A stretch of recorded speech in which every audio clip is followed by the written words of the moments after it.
No soy hombre de campo, no soy hombre de huerta, como ocurre aquí en estas inmediaciones, pero sabemos que los árboles más viejos son los que dan los frutos más dulces, y creo no equivocarme. Hoy vamos a hablar de la vejez, vamos a hablar con nuestro gran amigo Juan del Amor, el psicólogo, acerca de este tema. ¿Cuánta gente busca el elixir de la eterna juventud? Ha pasado toda su vida y no lo encuentra por ningún lado. Y sin embargo, estamos seguros que Juan nos diría que ese elixir está en nuestro interior, ¿no es cierto? Seguro. Yo creo que no sé si es porque nos conocemos tanto o porque aprendemos todos de la vida. Y yo creo que también yo tengo edad en la que también he aprendido de la vida. Efectivamente, yo creo que ese elixir, que es simbólico, me imagino que estás hablando a nivel simbólico, pues está en el interior de cada persona, está en su mente, está en su corazón, está en su ánimo y está en su saber aceptar y experienciar las emociones. Está en el interior de cada uno, sí. ¿Cómo definirías el envejecimiento? ¿Qué es el envejecimiento? Sí.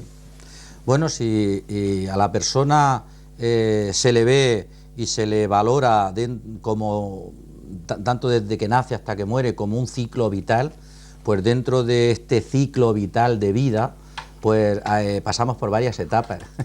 Pues es una etapa, tenemos la etapa infantil, la etapa pues la que llamamos de adolescencia, la etapa de madurez, la etapa adulta, en fin, y la vejez.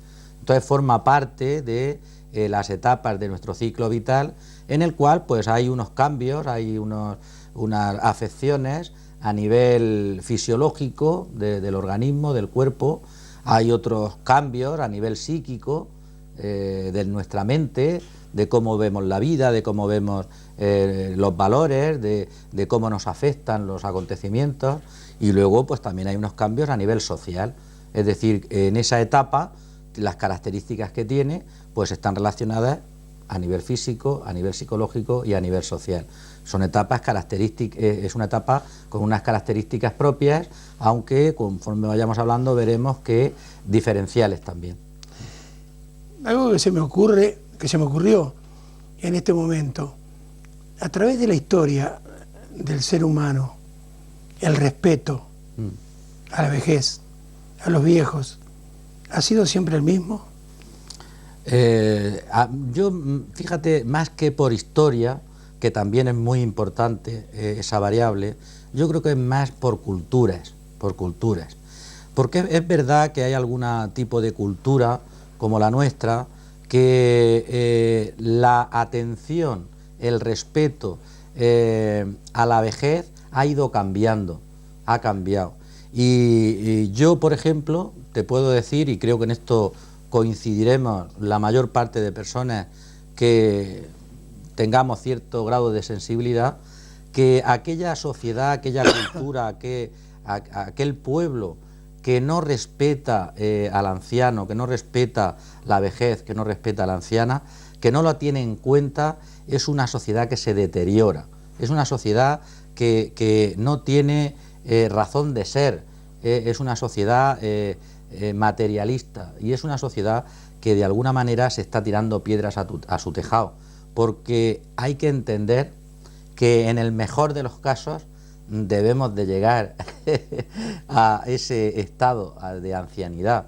Entonces yo creo que las sociedades debemos de respetarlo, pero no solamente a nivel individual, como cultura, como tradición, como algo que uno lo ha vivido internamente, que puede ser variable, sino yo hablo incluso a nivel institucional, es decir, un Estado, un gobierno que no respete la ancianidad es un gobierno que no merece tampoco respeto por la sociedad, aunque se le vote.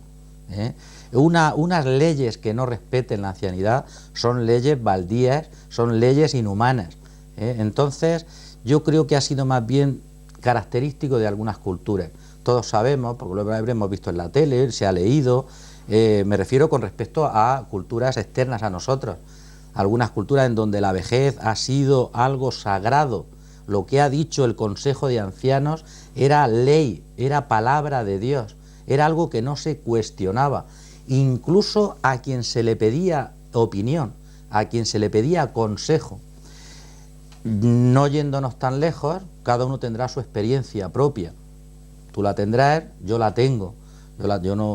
Yo tengo ahora 53 años, pero he tenido la suerte, la gran suerte, de conocer a 2 bisabuelos, he conocido a los 4 abuelos, y tengo que decirte que en mi familia, y cuando hablo de mi familia hablo de las 2 vertientes, pues se ha venerado a los abuelos, se les ha querido, se les ha tratado con amor, se les ha tratado con mucho respeto, incluso teniendo sus distintas personalidades, distintos caracteres, distintas formas de ver la vida, pero yo les he querido, mi familia les ha querido y se les ha respetado. Incluso alguno que yo me acuerdo, mi padre Juan incluso tenía, no sé, yo creo que era un poco de demencia senil, y se le quería extraordinariamente. Buscábamos cualquier acontecimiento para juntarnos. Mis abuelitos, ha sido veneración lo que les hemos tenido, y yo creo y estoy convencido que esto no ha sido anormal. Es decir, no es que yo esté ahora distinguiéndome del resto de familias, estoy sintiéndome orgulloso de mis abuelos, como creo que toda mi familia, pero yo creo que era algo y ha sido algo normal. Te conté una experiencia, ¿no? ¿Te acuerdas una vez? Yo creo que la he contado aquí alguna vez, pero merece la pena, y me pasó y fue en urgencias ahí en Caravaca. ¿Te acuerdas de lo que te conté? A ver, cuéntalo de vuelta. Pues fue que para mí me sentí triste y no tenía nada que ver conmigo. Entraron a un abuelico en urgencias. Iba una señora que yo entendí, que podía haber sido o no, que era la hija, y un muchacho joven, que yo entendí que era el nieto. Posteriormente se confirmó que era el nieto. Claro, la hija iba con el padre y entró dentro. El nieto se quedó fuera para dar los datos en la ventanilla. Y lo primero que le preguntaron, ¿cómo se llama tu abuelo? Y él dijo el nombre. Le costó el primer apellido y no supo el segundo apellido. No lo supo. Yo, después con el tiempo, porque uno se hace un poco, yo qué sé, reflexivo, comprenden más las cosas, yo quise creer más adelante que era por los nervios. Pues iría nervioso, sería, bueno, el abuelo estaba malo. Yo no lo vi muy nervioso, pero yo quise entender que era por nervios. Pero no ha dejado de ser triste que no supiera los apellidos. Porque fíjate, el nombre y apellidos es lo que te identifica. Ya sé que tú eres más y somos, pero es lo que te identifica ante los demás. Y que no lo supiera, yo me pareció algo increíble. Lo has comprendido porque los jóvenes aprenden y los viejos comprenden. Sí. Y eso no quiere decir que te trate de viejo. Sí, pero... Ya que dijiste que tenés 53 años, yo también me voy a sincerar. Yo dentro de un par de años cumplo 25 por tercera vez. Ya. O sea que ya estoy más o menos dentro de lo que estamos hablando. En fin, los jóvenes, por lo general, son una población o conforman una población, yo diría, corregime si me equivoco, bastante heterogénea, inclusive la de los adultos. Pero la población que constituye la vejez, ¿es homogénea? No, fíjate, y yo creo que si nos ponemos a comparar, más homogéneos son la adolescencia como colectivo que la vejez. La vejez le afecta a cada persona de una manera, no con la misma intensidad, no en todos los aspectos, incluso dentro de los distintos aspectos que nos influye, no te influyen igual a ti que vas siendo mayor. Es decir, eso es una, entiendo yo, falacia, es una idea que ha corrido, ¿no? pero de tiempo inmemorial, ¿no? En el sentido de unificar a los ancianos en cuanto a los efectos que tiene la vejez, y no es verdad. Es un colectivo muy heterogéneo. Igual que decimos que no hay enfermedades sino enfermos, pues no hay vejez sino personas mayores. Y cada una en su estilo, cada una según lo va vivenciando, y son bastante heterogéneos ese colectivo. ¿Se puede decir, Juan, entonces, que existe, no sé si son los términos adecuados, una variabilidad intraindividual? ¿O qué es esto? Sí, bueno, eso sí es un concepto que significa más o menos lo que estamos hablando. Es decir, todos los aspectos que influyen a la hora de encasillar lo que es en la fase de vejez, no influye de igual manera en todos los ancianos, ¿eh? Es decir, a no todos les sale el pelo blanco, por decir una cosa sencilla. Yo tengo el pelo casi blanco. Es decir, no todos tienen problemas locomotores, no todos tienen problemas a nivel cognitivo a la misma edad, no. Es decir, los aspectos van influyendo de forma distinta. Por eso digo que es distinto y heterogéneo. Pero luego, a la vez, por lo que has dicho, intraindividual, intraindividual es que todos estos aspectos a mi persona le afecte de igual manera. Es decir, no, porque intraindividual significa que posiblemente yo a nivel cognitivo esté extraordinario y a nivel locomotor esté un poquito más fastidiado. O al revés, que mi mente esté deteriorada y a nivel locomotor uno esté muy bien. Entonces, por eso, esta es una de las razones a nivel conceptual, como tú has dicho, que nos indica que es una población muy heterogénea. Ahora, pasan los años, las personas envejecen, e imagino también, Juan, que envejecen de distinta forma. Y esto quisiera que nos lo explicara, porque puede ser que exista un envejecimiento normal, puede ser que exista un envejecimiento patológico, un envejecimiento óptimo, por ejemplo. ¿Qué puedes decirnos de esto? Sí, llevas razón, claro. Un envejecimiento normal o primario, se podría decir, pues cuando realmente los años van afectando a esa persona a esos niveles físico, psíquico y social, con normalidad, se puede decir, es decir, le va viniendo y se va aceptando y se va como asumiendo como normal, ¿verdad? Un envejecimiento patológico, como tú has dicho, pues sería aquellas personas que por una cuestión de enfermedad se deterioran más deprisa de lo que le correspondería normalmente. Y un envejecimiento óptimo pues sería esa persona que no es que lucha contra la vejez, pero la afronta con otro ánimo y con otro tipo de conducta. Por ejemplo, para entendernos, es una persona que cuida el intelecto, es una persona que lee, es una persona que hace ejercicios de memoria, de atención, de percepción, es una persona que hace ejercicio físico, que anda, es una persona que no se abandona, que tiene relaciones sociales, es una persona que todavía toma sus decisiones.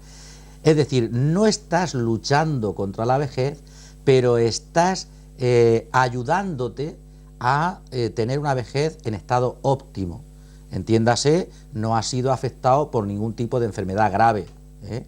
Aún así, hay personas que por su estado mental, físico, que lo cuidan, lo trabajan, pueden tener algún tipo de enfermedad, pero el afrontamiento es distinto porque es más positivo. Y entonces en esa positividad no se vivencia igual. Porque claro, una cosa es, Milton, la realidad de los años y la cuestión física, psíquica, y otra cuestión es cómo uno lo vivencie. Antes de empezar a hablar nosotros, con Ana lo hablábamos incluso a nivel del mismo clima. Es decir, una cuestión es los grados y otra cuestión es la sensación que yo tenga de esos grados. Y esto pasa lo mismo. La sensación que yo tenga de mi edad, cómo yo lo vivencio y cómo yo lo afronte, pues puede ser una vejez óptima, como tú has dicho. muchísima gente habla acerca de esperanza de vida. Sí. ¿Qué significa entonces este concepto, esperanza de vida? Sí, es muy sencillico, es la media. Y para la media de vida, pues es muy sencillo. Si se coge desde el nacimiento, pues qué media de vida hay en varones, qué media de vida hay en mujeres. Entonces, ¿dónde puede estar la media de vida en varones? En 80 y tantos años, 82, 83, las mujeres 87, 88, que por cierto, cada vez nos vamos pareciendo más en esas expectativas de vida y en esa media de vida. Lógicamente, las medias solo sirven como estadística para los libros, para la persona en particular, pues para que se llegue a una media de 87 significa que habrá personas tristemente que no lleguen, muchas, y otras que lo superen, ¿verdad?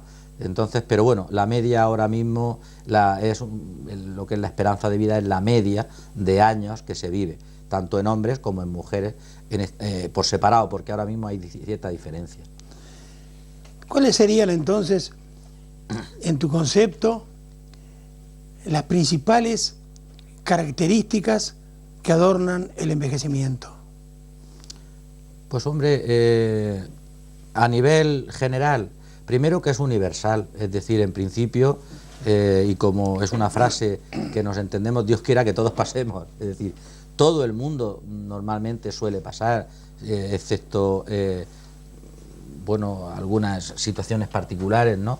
Es universal. Luego, pues que hay unas características que suelen ser comunes, como hemos dicho anteriormente, que tienen una afectación. No tiene por qué ser siempre negativo, porque cuando hablamos de la vejez, hablamos de cambios, pues parece ser como si la inercia nos hace pensar en que son cambios negativos. Pues algunos efectivamente que son propios de algún tipo de enfermedad, pero normalmente no tienen por qué ser. Por ejemplo, a veces hemos hablado de broma, de la sabiduría, ¿verdad? La sabiduría te viene cuando ya no la necesitas. Pues suele ser precisamente cuando uno ha adquirido una madurez en la vida, cuando uno ha llegado a un estado de vejez en el buen sentido, porque incluso la palabra a veces parece como que no nos gusta, pero es la realidad, y cuando uno ha llegado a ese estado de madurez. Entonces, no todas las características son negativas, algunas son positivas, que has comentado tú antes, son personas pues como al principio más respetuosas, como más comprensivas de los acontecimientos, de las situaciones. Entonces, pues estas son unas variables un poco generales que de alguna manera pues enmarcan lo que es el concepto de vejez. Muchas personas, Juan, que nos están viendo y escuchando y que están ya transitando ese camino de la tercera edad, estarán curiosas también de saber algo que es muy importante en el ser humano. Y quisiera entonces que nos dieras tu concepto al respecto. Sexualidad y envejecimiento. Sí, pues la verdad es que por circunstancias, yo creo, culturales, incluso hasta diríamos religiosas, normalmente la sociedad ha pensado, porque ha sido más cómodo, lógicamente, para todos, el discernir, el separar la sexualidad de la vejez. Es decir, pues ni el niño es un ser sexuado, ni el viejo tiene nada que ver con el sexo, nada más lejos de la realidad. La sexualidad en la vejez cambia como tantos aspectos, como tantas variables de la vida, y tiene un cambio, y entonces pues hay que aceptarlo como tal.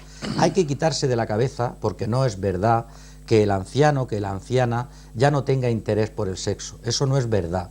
Otra cuestión que es más bien cultural es que hay cierta parte de la sociedad que incluso lo ve como algo feo, insano, algo que no... ¿Por qué? Pues porque es una sociedad tan materialista y tan centrada en el cuerpo, como si la sexualidad fuera cosa nada más que de jóvenes, ¿verdad? El interés por la sexualidad no se termina, no se agota con la edad. ¿Qué pasa? Pues que hay ciertas conductas que van cambiando. Es decir, por ejemplo, en el hombre es cierto que el tiempo que pasa de una erección a otra pues es más largo. Es cierto que cambia en el mismo hombre lo que es la zona erógena concreta, que no solo la sexualidad no solamente es coital, sino que son caricias, que son palabras de afecto, que son tocamientos, es decir, todo cambia. Es cierto que, pues claro, un hombre no puede mantener la erección como la mantenía cuando era adulto o cuando era joven, porque va cambiando, y entonces esto hay que entenderlo, pero no deja de tener interés por el sexo. En la mujer también cambia. Hay ciertos cambios en la vagina, hay cambios, por ejemplo, ya sabemos todos que cuando llega lo que es la menopausia, ¿no? Hay como cierta sequedad, bueno, para eso están los estrógenos. Si la mujer a veces tiene cierto dolor, pues también hay, que no hace falta ni receta médica, en la farmacia hay productos que le ayudan. Es decir, no se acaba el interés, pero claro, lo que es la experiencia y el goce es distinto. Pero no podemos ser tan hipócritas como sociedad de intentar mermar, cercenar lo que es una dimensión importante en todo lo largo de nuestra vida, desde que nacemos hasta que morimos. Es decir, se sigue manteniendo el interés, pero con una experiencia y un goce distinto. Sin ser una ley escrita, es cierto, por ejemplo, que se necesitan alrededor de 2 años para aprender a hablar y más de 60 para aprender a vivir. Pues seguro, no me lo he planteado nunca, lo que acabas de decir. Es cierto que para cuando el crío se lanza, no solamente con palabras, sino con frases, frase, pero ya frasecicas que tienen su sujeto, verbo y predicado, pues a partir de los 2 años. Y aprender a vivir, yo no sé si son 60. Lo cierto y verdad es que la madurez te tiene que enseñar a vivir, te tiene que enseñar a valorar la vida, te tiene que enseñar a gozar de la vida, a gozar y a tener ciertos valores que te ayuden a ser persona. Y yo creo que sí que puede ser a lo largo de una vida. Lo triste es que te venga cuando ya no hay solución, ¿verdad? Ciertamente, al respecto de lo que tú me estás comentando, yo tengo la experiencia, yo recuerdo de mi abuelito concretamente. Él murió con 92 años, mi padre Juan con 97, y yo recuerdo de hablar con mi abuelito y ya tenía sus 90 y tantos años, y un día, hablando, me vino a reconocer que ya era viejo, que era mayor, y yo comprendí en esa conversación de que la vejez hay un día que te sorprende. Es decir, es tan procesual, tan gradual, tan poco a poco, y eso es una suerte que sea así, que no por alguna cuestión trascendente uno se vea impedido, sino cuando viene poco a poco, te sorprende. Y en ese momento es cuando uno, pues lo que hablamos, es decir, esa sabiduría, esa bondad que te pueda venir, o esa forma de ver la vida, pues ya lo ves que se te pierde, que se te va de las manos, que ya has llegado a esa fase de plenitud, es decir, he vivido toda una vida de una manera u otra. Pues claro, hay que ver las mentes de cada uno, porque uno puede decir, bueno, ha tenido una vida plena y él todavía está inseguro, ¿no? Pero yo recuerdo de esa conversación que yo entendí cómo la vejez te sorprende, precisamente por esa forma graduada, procesual, de un proceso muy despacio, muy tranquilo, que no te enteras. Pero eso es positivo, porque si no te enteras es porque la dependencia ha sido poco a poco, porque la mente se ha deteriorado, pero no mucho, porque uno ha visto que los cambios de la vida no te han supuesto nada extraordinario, que sigues en tu casa, que tienes a tu pareja, porque eso es muy importante también, La pareja es muy importante en la vejez, porque tiene cierta influencia. Y entonces eso tiene que ser muy hermoso, es decir, que te sorprenda la vejez con 90 y tantos años, es hermoso porque dice, yo he vivido una vejez óptima, una vida plena. Muy bien. Para terminar, como última pregunta entonces, por la noche de hoy, ¿qué es entonces el edadismo? Pues eso es tan feo como la palabra. Yo creo que hemos hablado sin querer de todo esto. El edadismo es cuando la sociedad, algunas personas, algunos profesionales desprecian esta edad. Edadismo, ¿verdad? Igual que se podría despreciar la edad del bebé, pero no, desprecian esta edad. Y cuando se produce ese rechazo, sea a nivel social, sea por medios de comunicación, sea por profesionales, sea por personas particulares, eso es feo, eso es malo, eso es horroroso, eso es edadismo. Eso es un desprecio al ser humano y es un desprecio a sí mismo. Porque nos suele pasar, incluso aunque no lleguemos a ese estado de edadismo, pero nos suele pasar que nos pensamos que vamos a ser eternos con 50 años, vamos a ser eternos con... Y claro, hay que pensar que uno, Dios quiera que se llegue, ¿no? Entonces, en ese respeto, que es lo contrario, en ese buen trato, en ese cuidado, en esa veneración, se puede decir, estaría lo ideal de la persona, de cualquier pueblo, de la sociedad, del ser humano. Y lo contrario, que es lo peor de lo peor, sería el edadismo, que es el desprecio a personas que ya están en una edad avanzada. ¿Es preferible ser viejo menos tiempo antes que serlo antes de la vejez? Pues la pregunta no sé si la entiendo. Yo, si entiendo lo que tú quieres decirme, sí es preferible, porque es muy triste una persona que se sienta mayor, que se sienta vieja antes de que le llegue, entre otras cosas porque tiene un mal concepto de la vejez, entre otras cosas porque seguramente esa persona ha entrado en depresión antes de la cuenta, seguramente esa persona ya ha dejado de vivir y entonces es preferible llegar a ser viejo aunque uno no tenga mucho tiempo de gozar de esa vejez. Si he entendido la pregunta, sí es preferible llegar y experienciarlo menos tiempo que no antes de llegar empezar uno a ser mayor, pero en el mal sentido. Muy bien, muchísimas gracias. Quizás sigamos hablando del tema en una próxima entrega. Y a ustedes decirles que en lo que me es particular no me siento viejo porque todavía poseo el don de ver la belleza que nos rodea. Por lo tanto, no envejezco. Hasta la semana que viene.